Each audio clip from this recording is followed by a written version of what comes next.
사실 저도 비슷하게 겪었던 경험이 있어요. 제가 있었던 강박은 참 설명드리기도 어려운데 자막이나 아니면 간판을 봤을 때 10글자를 맞춰야 마음이 편해지는 이런 강박이거든요. 안녕하세요. 네, 안녕하세요. 강한내 교실의 담임선생님 한의사 강민구입니다. 반갑습니다. 반갑습니다. 강한뇌. 자, 일단 어떤 주제로?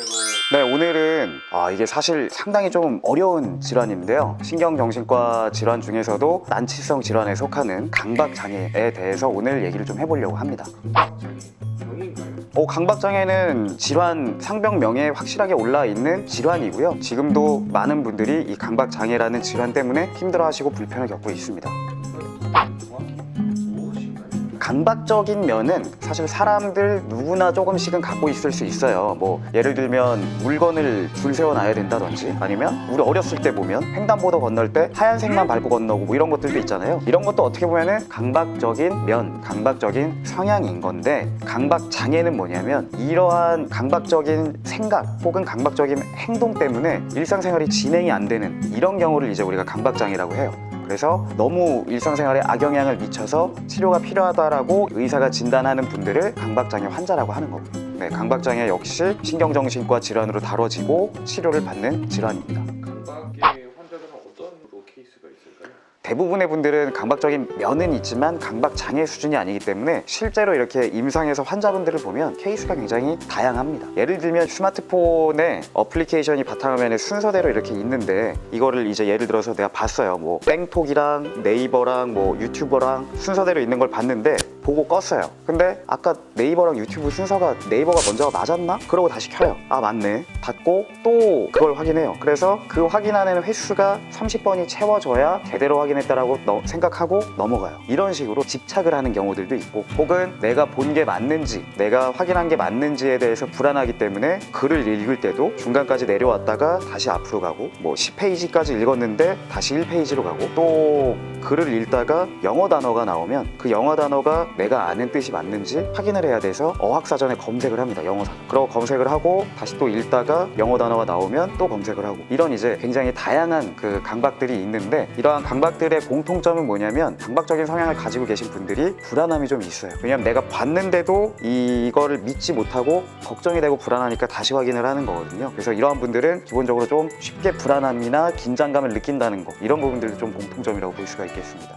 그러면 딱 어떨 때 이거는 강박장애이기 때문에 치료를 하셔야 됩니다라고. 일상생활에 영향을 받는 경우라고 말씀을 드렸는데, 실제로 어떻게 일상생활에 영향을 받냐면, 예를 들어 수험생이다. 그러면 문제를 30문제까지 있으면 1번부터 이렇게 풀어 넘어가야 되잖아요. 근데 강박이 있는 수험생은 2페이지, 3페이지를 못 넘어가요. 내가 1페이지의 문제를 다 잘 맞췄는지 믿을 수가 없으니까. 이런 상황이 되니까 시험을 결국 못 보잖아요. 내 실력을 발휘를 못하고. 그럼 이분은 반드시 치료가 필요한 상황이라고 볼 수가 있겠죠. 또 혹은 예를 들면 외출을 해야 되는데 내가 창문을 잠금 장치를 올렸는지 확인을 하느라고 약속 장소에 1시간 늦는다든지, 이러면 이제 일상생활을 하는 게 어렵겠죠. 보통 강박 장애가 있는 분들은 본인이 일단 괴롭다라고 생각을 합니다. 네, 뭐 이런 거 가지고 치료를 해라고 생각하는 분들이 굉장히 많을 것 같은데, 네. 이거 치료하면 어떻게 된다? 강박장애는 빨리 치료하는 게 중요합니다. 왜냐면 강박적인 면이 심해지면 강박의 대상이 늘어나요. 예전에는 그냥 뭐 나가기 전에 창문만 보면 됐었는데, 지금은 가스밸브도 봐야 되고 전기 코드도 봐야 되고 내 스마트폰도 봐야 되고, 그러면 예전 같으면 나갈 때 5분 걸리던 게 10분, 30분, 1시간으로 늘어날 텐데요. 이 강박의 대상이 늘어나면 다시 줄이거나 아니면 강박적인 면을 해소하기가 점점 더 어려워집니다. 그렇기 때문에 빨리 치료나 관리를 하는 게 중요하고,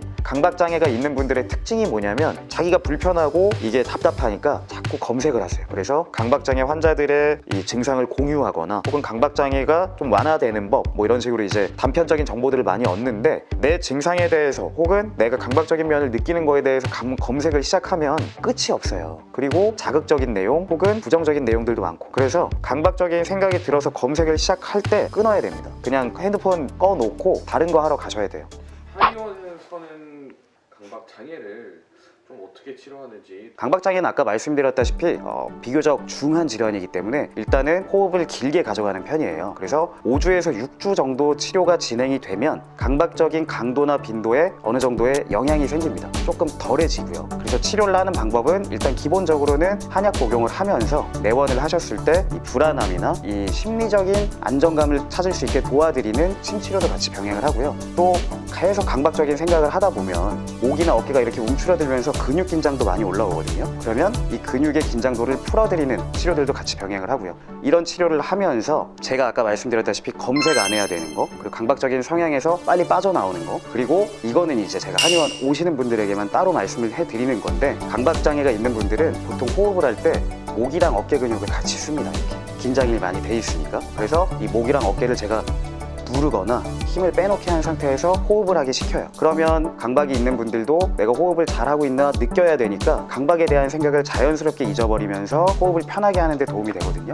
이런 부분들을 이제 3, 4주 동안 지속적으로 계속 하고요. 이게 좀 어느 정도 되면 이제 1, 2주 동안에는 본인이 강박적으로 생각하는 부분에서 스스로 회피를 할 수 있게 조절을 같이 해주면 대략 치료 5, 6주 정도가 됐을 때 어느 정도는 강박에서 자유로워진 이런 부분들을 확인을 할 수가 있습니다. 그래서 전체적으로는 한 3개월 단위를 잡고 5, 6주를 약간 치료의 분기점으로 보고요. 이때의 상황을 보고 경과에 따라서 앞으로의 치료 기간을 결정하는 그런 시기로 기준을 갖고 있죠.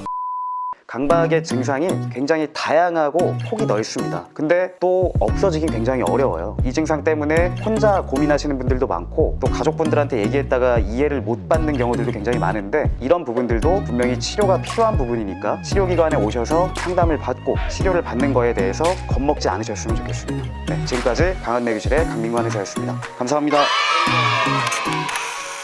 강한 뇌